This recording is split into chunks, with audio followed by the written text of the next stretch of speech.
2026 की शुरुआत हो चुकी है कि आप कुछ इस बजट में है और लोगों को काफी अपेक्षाएं थी इस बजट में। देखिए, प्रधानमंत्री मोदी जी के मार्गदर्शन में देश की वित्त मंत्री निर्मला सीतारमण जी ने लगातार 9वां बजट पेश किया है।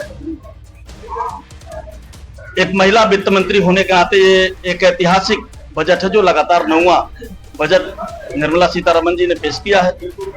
इस बजट में विशेषकर गरीब, किसान, युवा, महिला, मध्यम वर्ग सभी को साथ लेकर स्पष्ट चलने की सोच है ये बजट। इस बजट में जहां आर्थिक विकास और रोजगार को विशेषकर जोर दिया गया है, विकास की दर को मजबूती देने के लिए, निवेश में बढ़ाने को पर जोर देने के लिए, जहां 14 क्षेत्रों में उत्पादकता से जुड़ी हुई चीजों को प्रोत्साहन देने के लिए 60 लाख नए रोजगार बढ़ाने पर इस बजट में जोर दिया गया है। इस देश का एक बड़ा युवा वर्ग है जो एमएसएमई, जो लघु और सूक्ष्म उद्योगों में काम करता है, और लघु और सूक्ष्म उद्योग एमएसएमई के क्षेत्र को बढ़ावा देने के लिए 10,000 करोड़ रुपए का ग्रोथ फंड इकट्ठा करने का इस बजट में प्रावधान किया गया, जो रोजगार के अवसर भी बढ़ाएगा और 60 लाख नए रोजगार जो अलग से देने की व्यवस्था है, जो एमएसएमई के क्षेत्र से अलग है, उसकी अलग व्यवस्था की गई है। देश के अंदर जो एयर कनेक्टिविटी है, जो रेल कनेक्टिविटी है, उनको बढ़ावा देने का तो काम हुआ ही है। साथ ही साथ 7 हाई स्पीड रेलवे कॉरिडोर बनाने का ऐलान पहली बार देश में के अंदर हुआ है, जो दुनिया में के विकसित राष्ट्रों की कतार में भारत को खड़ा करने का काम करेगा। भारत इधर लगातार प्रधानमंत्री मोदी जी के मार्गदर्शन में हमारा विकास को भी आगे बढ़ा रहा है और विरासत को भी संजो करके आगे बढ़ रहा है। पहली बार हो रहा है कि धार्मिक आस्था के केंद्रों को मजबूत करने का काम जो कभी रानी अहिल्याबाई होलकर जी ने और राजा रणजीत सिंह जी ने किया था, उस विरासत को सजोने का काम प्रधानमंत्री मोदी जी के मार्गदर्शन में हो रहा है। और इस बार के बजट में मंदिरों वाले शहरों में, जितने भी देश के अंदर मंदिर वाले शहर हैं, उसके लिए 5,000 करोड़ रुपए का आवंटन किया गया है, ताकि हमारे विरासत को सजोने का काम हो सके। ये जहां इस बजट में यूनिवर्सिटी, नए यूनिवर्सिटी, मेडिकल हब या अलग अलग क्षेत्रों में काम हुआ है, वहीं पर पर्यटन को हब बनाने के लिए या 3 नए आयुर्वेदिक एम्स बनाने की घोषणा भी इस बजट के माध्यम से हुई है। और मैं कह सकता हूं कि इस बजट में जहां प्रधानमंत्री मोदी जी के मार्गदर्शन में निर्मला सीतारमण जी ने जो बजट पेश किया है, वो आने वाले दिनों में जब हमारा देश 2047 में विकसित तो अपनी आजादी का 100वां वर्ष मनाएगा, तो यह बजट भारत को विकसित बनाने के लिए 350 से अधिक आर्थिक सुधारों और मेक इन इंडिया पर जोर देते हुए उस विकसित भारत के लक्ष्य को पूरा करेगा।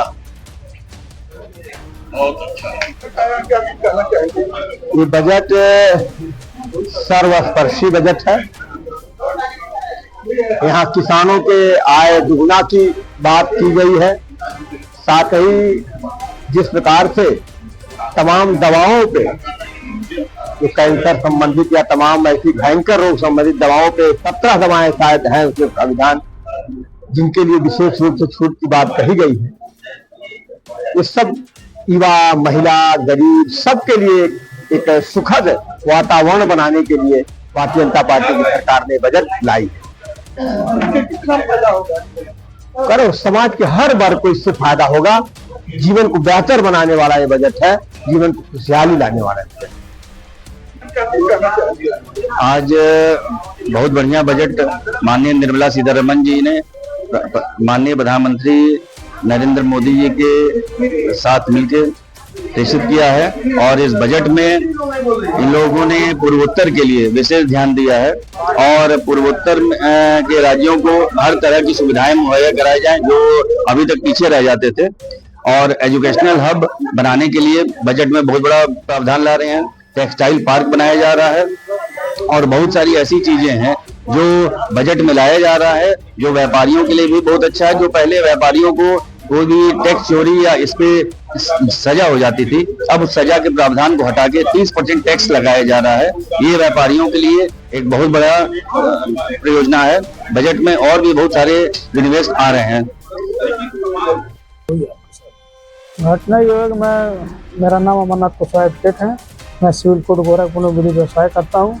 एक केस करके हम घर पे आ रहा था तो थाना राजघाट क्षेत्र में नॉर्मल तिरहे पर आ रहे थे बाइक चलाते हुए, तो अचानक पतंग कट के आई और एक लड़का खींच रहा था, जिससे कि हमारा गर्दन कटने लगा। तुरंत हम एक हाथ से रोके तो ये हाथ भी कट गया।